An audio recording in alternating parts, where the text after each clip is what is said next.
it's really something to put ourselves in a place where we incubate ideas and we incubate activity of the soul. And with that in mind, I intend to make it an incubation time. I'm going to be sharing some ideas that I am incubating on, and I haven't shared them before. So that for me is a very special thing because I'm working on a new book. It reminds me of when years and years and years ago, when I was living in Chicago, well, I still am living in Chicago, but this was before I went then to New Hampshire, and then I came back, and when I just got out of college, was I still in college? You know, I'm getting to the place where I'm not sure how the timeline went, but it was way back then. And Lily Tomlin was doing a one-woman show in Chicago called something about In Search of Extraterrestrial Intelligence or something. I don't know, maybe some of you remember that show, right? And while she was doing the one-woman show, what she would occasionally do is stop into this comedy place and rehearse a new show she was doing because she needed an audience. And she did this one night. And honestly, she sat on a stool just like I'm doing, exactly like I'm doing. And she would go into her Tomlin routine because she needed an audience to tell the joke. And she would like go into character and start doing this joke, and then she would say, no, wait a minute, my timing's off there. All right, I'm gonna do this again. I just looked at her, and so I have to make sure my timing's right because I'm incarnating original thought. And I'm looking for words. I'm searching for, I'm incarnating. For me, it's the most thrilling thing in the world. It's why I was born. It's why I was born. It's when I come near this, I feel so electric. I feel as if I am disincarnating sometimes, as if I'm hovering over my desk, as if I begin to float, and as if I'm actually being taken away. And I am dialoguing with a vision. And sometimes it can only happen for a second, and then I tumble back into my body, and I have to find where's the right word, and I'm shuffling through the archive of data in my head, and the right word, will it fit into this word? And I remember what Teresa Avila said, and when her nuns would say to her, where did you go? Where have you been? And she would say, my brain tried to go, and it couldn't. And sometimes, and I'm not comparing myself to Teresa Avila, but I am saying that when you are experiencing trying to articulate what you yourself have not seen, maybe for you you'll say, oh, I've read this before, but I am in a new garden. And it is my deep belief personally that when I have come or stumbled across new gardens or have been shown new gardens, they're generally new gardens that I need to bring forth. To that I will say this: we are living in the greatest turning point in human history. The greatest turning point in human history, in human civilization. That is a mouthful, and I'm not using it poetically at all. There has never been a time in human history that has the elements to it that this time has. Never. Never before. Never. The ingredients that make up this time have never before come together. Never before have we been at the end of an age where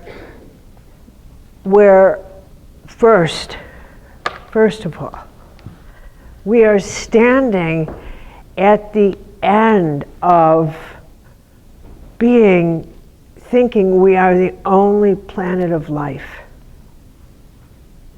We are at the beginning of joining a galactic community. That one thing alone is dismantling every single religious theology on the planet. Every single one. Every single one. Because every one of them is based on the idea that God is earth-centric. Born here and looks like us. Now every single one of those theologies will go to dust and be just the fairy tale that they have always been. And even now, as we sit here in Rome, only Catholics refer to Rome and they mean the church. But in Rome, in the Vatican, there's been a meeting going on for 6 years now with astrophysicists, and I'm going to be that in my next life, an astrophysicist. So I can look at people and say, and what do you do? But in the meantime, there's astrophysicists, biologists, theologians, astronomers, and they've gathered philosophers, atheists.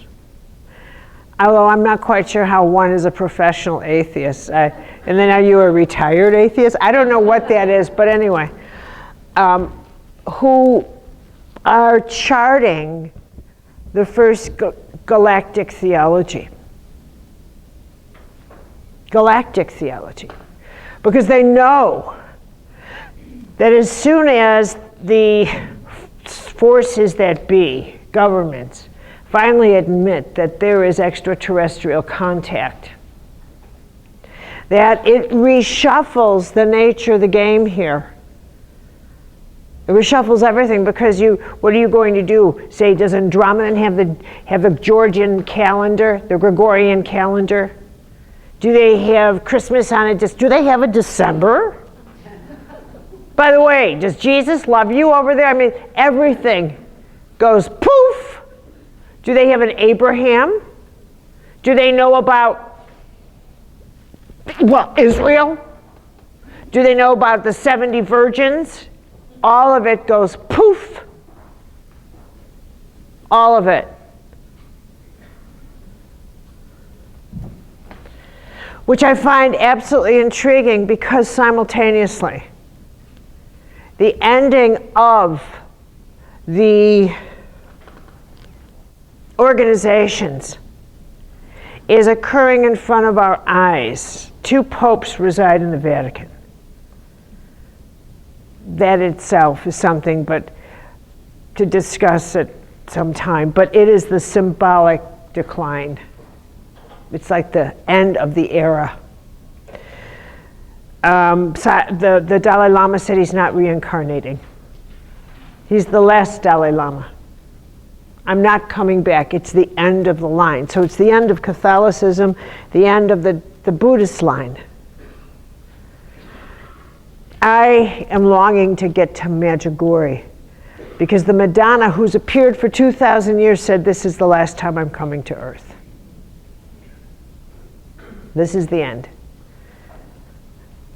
And she said, and she's been to Fatima, Lourdes, she leaves fountains of healing. She leaves signs and miracles. And this time she says, I'm not coming anymore. I'm determined to get to Medjugorje, and I'm going later this year. And I'm taking whoever wants to come with, but I have got to get there. Because she's still appearing. And then it's the end. The closures are coming.